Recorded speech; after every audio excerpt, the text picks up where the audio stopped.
Hello, Server Nation, and welcome back to Process Server Daily. I'm your host, Mighty Mike, and I want to personally thank you for listening to my show. As a process server, I know how difficult it can be to find the right resource just when you need them. I've developed a solution.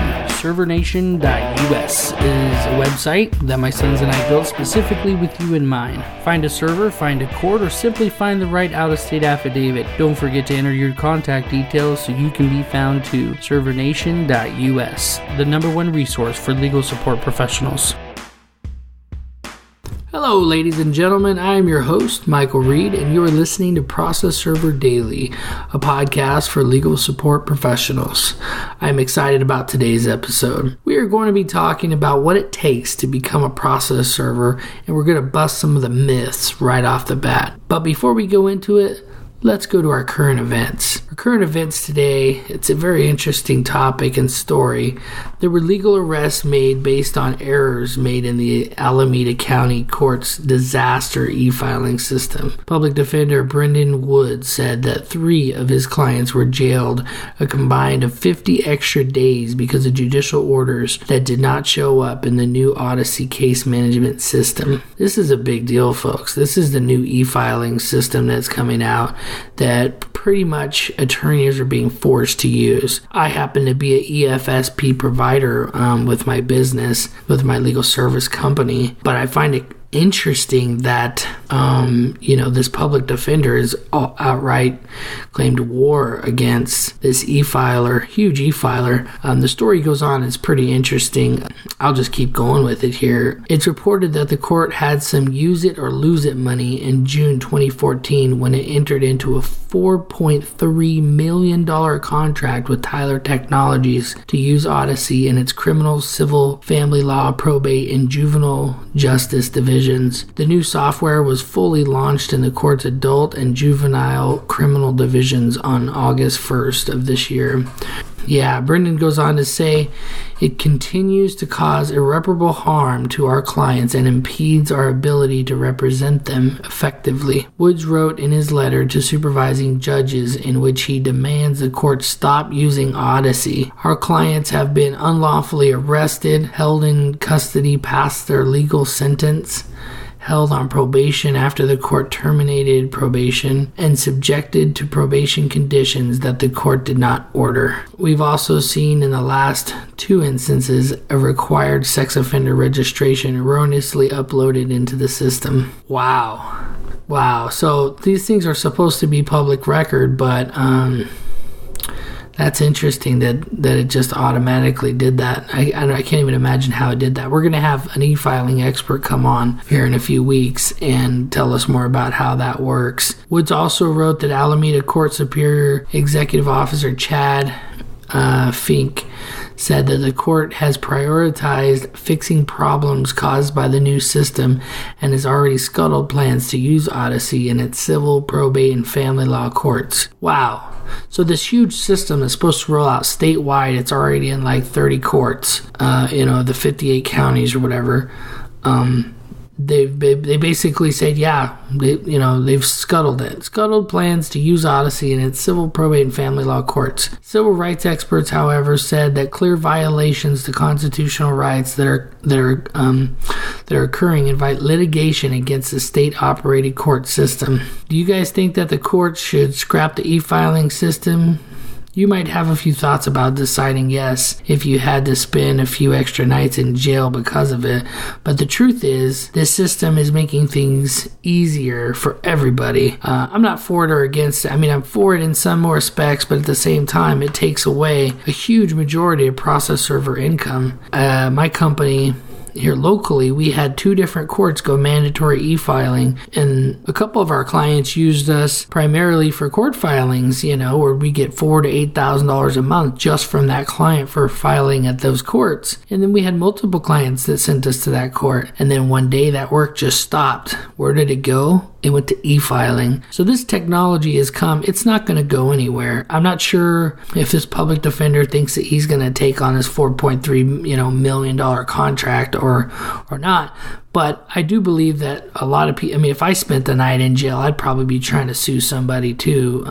It's definitely part of the current events, and I hope you guys like the current events. If you want to give any feedback, and I'll keep reminding you about this, any feedback at all about the show, please go to our website, thepodcastserver.com, and leave your comments. Follow us on our Facebook group, Server Nation, and you could go on our Facebook group, Server Nation, or on our Facebook page at Podcast Server, and let us know what you think. If there's a certain type of current event that you think would be more appropriate than the ones I'm sharing, let me know. I would be glad to accommodate my listeners. So the question of today's podcast, our 3-day-a-week podcast, includes topics. Today is the first of our topic-based series, and the question of the day is, what is a process server? So we're going to go over a few things. We're going to go over what a process server is and what a process server is not. A process server is not an officer of the court. I was informed by a district attorney that I should not use this,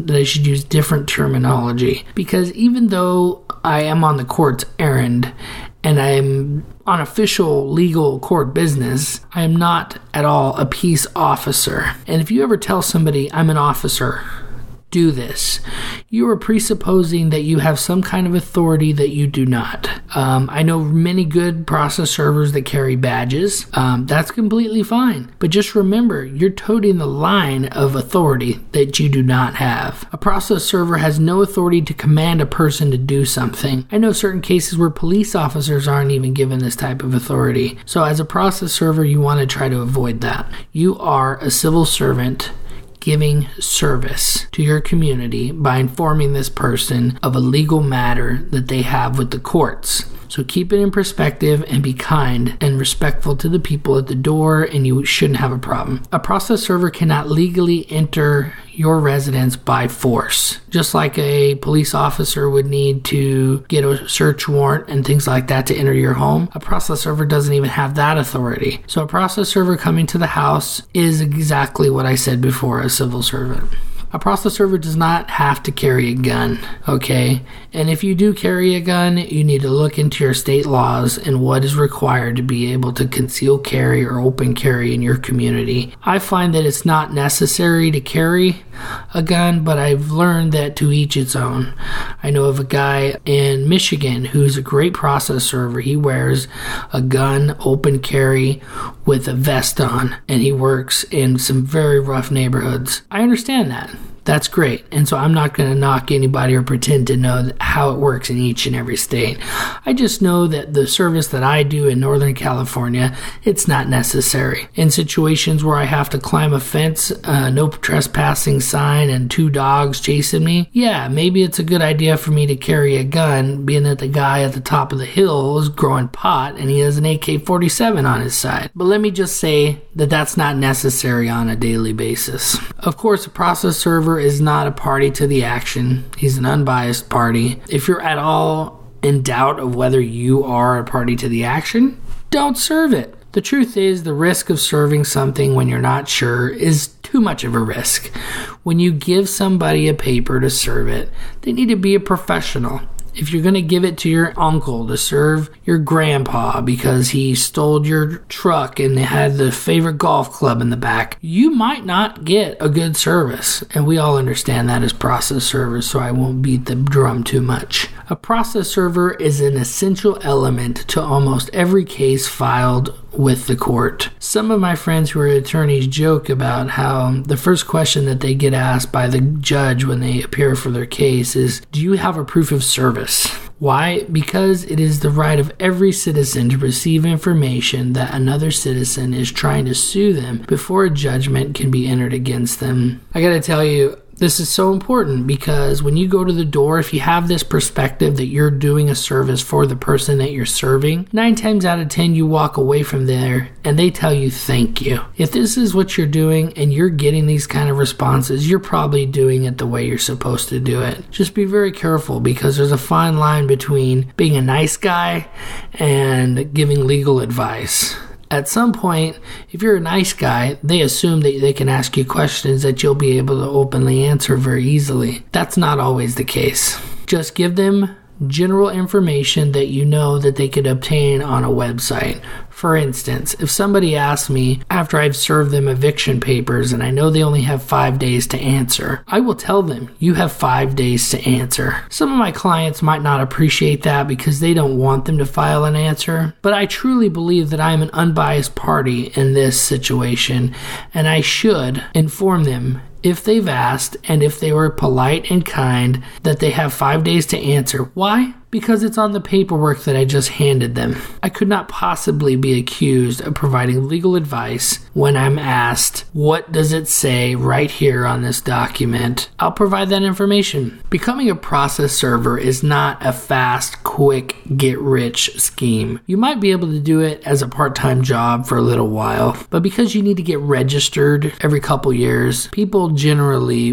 will only do it for a little while. For some, a process server is a part-time job that turned into a full-time career. For some people, it's a retirement income where they retired from the police force and they're able to make a little extra cash to pay the bills and to take the grandkids out for ice cream. But I want to assure you that a process server is not like picking up a paper route when you were a kid. A process server is a profession. There are associations that help support you in your knowledge. For California, there's a California Association of Legal Support Professional, CalSPRO. It's important that you become a member of that and you get certified with that association. There was a long time where I wasn't certified, let me tell you, because I didn't need CalSPRO in order to earn a living. I needed CalSPRO to build a reputation. It's important that whatever your state association is, you look it up and become a part of it. It is going to maximize your profits over time beyond your wildest dreams if you truly give it the time that it deserves. Also, there are profit companies such as ServeNow, Find My Legal, ServerNation.us, and many other places you can go to get free business listings. Google is your friend, new process server. I know many of you guys have been servers forever, but this is the beginning of the podcast topic episodes, and I want to get down to the nitty-gritty, so forgive me if this seems redundant, but I'm going to go ahead and tell a story that helped form myself as a process server, and more importantly, give me the discretion that I needed to become the great server that I believe and that I'm told that I am today. So when I first started as a process server, I always thought that I was a bad mamma jamma and I could walk up any driveway and knock on any door, and whatever came out of that door would have to deal with me and my perceived authority to deliver some official legal documents. After about a year of doing it that way, I learned that a balance between becoming a happy-go-lucky, sincere person just trying to do a good job and a man on a mission was the best way to approach each situation. I can remember the night that I learned this lesson. One night while I was cruising around to my Bohemian Rhapsody, I was on a roll. I served almost every paper in my bucket until I got to this apartment complex where I had done some previous evictions in the past. As I approached, I did what I always do. I stepped near the door and I waited for about 15 seconds, and then I listened. If I hear anything going on inside, then I go ahead and knock. This time, I did hear somebody talking on the phone, so I lightly knocked. When there was no answer, I continued to knock on and off for about 5 minutes until all of a sudden, all the lights went out in the house. I thought, oh, hell no. I took it to the next level. I took my car key and began tapping on the window. When that didn't work out, I got my spotlight and began shining it in the window from my car. With a frustrated sigh, I sat there feeling defeated and ready to call it a night. A man walked up and said, "Were you the man beating on my door?" I said, "Yes. Do you know the tenants?" He said, "Yes, my 14-year-old daughter is terrified and buried in her room because you wouldn't stop knocking." He was enraged, but with some verbal damage control, I was able to calm him down and get the information I needed. As it turns out, the person I was looking for moved out months ago. The truth is, guys, you never really know who is on the other side of that door. So be humble, be brave, and be prepared for anything. Guys, our guest this Saturday is Steven Snyder. He's a serial entrepreneur and process server. He's opened many new locations for legal services, and he continues to grow. He will give us some of his major value bombs on how you guys might be able to get started and what to look for when you're starting to look for affiliates. Affiliate income is a big deal as a process server when you first get started. You got to make a name for yourself before attorneys will start to hire you. You got to get your Google presence up. Affiliate work is a great way to do that. So for our tech minute today, we're going to go over Road Warrior. I beat Road Warrior up all the time on social media. I show you guys my iPad where I have my routes all routed out. I first learned about this app back when I was delivering prescriptions for a local pharmacy. The kids called me the candy man because I would give candy to them. The adults found it funny because I was bringing them their drugs. The cool thing about using Road Warrior is that you can automate one of the most difficult tasks of a process server, which is navigation. I can serve in any city, familiar or not, because I have a system that works well for me. You'll have to see what works for you out in the field, but Road Warrior helps me track what I have in relation to where I am. And if I don't get something served one night, then I can play cleanup the next. It works really well for me. The social media marketing tip. First off, establish an online presence of continuity. Your website, domain, and your Facebook page, your Instagram page, and your Twitter is the first place to start. Keep it simple and make it relevant. Try not to have names where the end of the first word has the same letter as the first letter of the second word. My first website was 530 Process Servers. Every single time I told somebody what my email was or what my domain was, I had to say 3 S's in the middle and 1 at the end, and they would look at it for a minute and they would say, oh, okay. So I've since changed my domain and my email. And you just want to, it's nice if you know these things ahead of time because you can make a better decision on to what to choose as a domain and maybe what to choose as a business name, because Process Server is always going to have 3 S's in the middle. Something like Legal Services ends up working out better. So for my podcast, I thought, who am I? I'm the podcast server. So I initially chose the podcast server on all of my media except Twitter because it only allows you to do 14 characters in your tagline. So I eventually changed all social media back to be just podcast server. However, the website is still thepodcastserver.com. So it's up to you to find out your own way and your own thing. And sometimes you just got to spend the money. You buy the domain and you find out that it's not what you needed. What's cool is you can have domains be redirected. Like for instance on GoDaddy, you can go in and hit manage your domains and just have it redirected. So if anyone types it in, they type it into the web browser and hit enter. It will have them redirected to the web address that you have selected. It's really helpful. If your company name, web domain, and social media tags can be consistent with each other, it will help you rank with Google and other search engines. Also, make sure your cover art is consistent across all social media. We're visual people. When we see a picture of something and then we see it again on another social media, we immediately recognize that as somebody that we follow on that other social media channel. Goal is to grow your following. Here in the coming weeks, I have a social media marketing expert coming on the show who also went through Ty Lopez's marketing program. But this guy is really getting it done. He makes a bunch of money helping people with their social media. He's going to come on and we're going to ask him some questions about social media and how to be able to make it better, and how to be able to just blast this thing. You know, you guys need to have your social media presence rocking and rolling. Listen, if social media is not for you, then just disregard this. But that 27-year-old guy who's all about social media is going to take over your market. And I hate to say that to you, but that's the way it is. That's the way it happened here in my town. That's the way it happens in every town. You'll have your loyal customers, but you won't have the new customers. Every single day, there's another 200,000 attorneys being registered from the bar of your state. How many of those are going to call you? That's the question. For our quote of the day, it is better to fail in originality than to succeed in imitation. Herman Melville. Guys, be who you are. Social media is not about pretending to be somebody else. Social media is about being who you are and projecting it to a large audience. Not everybody's going to like you, but the few people who do, right, out of 100, if 3 people out of 100 like you, then you better talk to 1 million. And once you get your 100,000 people who are going to follow you on social media, you'll be booming. Okay, and so that's the goal. Be original. Don't be somebody that you're not. I love this quote because one of the most desired of the human traits is authenticity. Become who you want to be. Pretending will only fool the foolish, and those who are not fools will see right through you. Do you know someone who would be a great guest to have on the show? Visit thepodcastserver.com/guest. You can find the show notes for this show and listen to other great episodes at thepodcastserver.com. You can follow us on social media at Podcast Server. The sponsor for this half hour is ProServerTraining.com. Guys, this has been a great episode.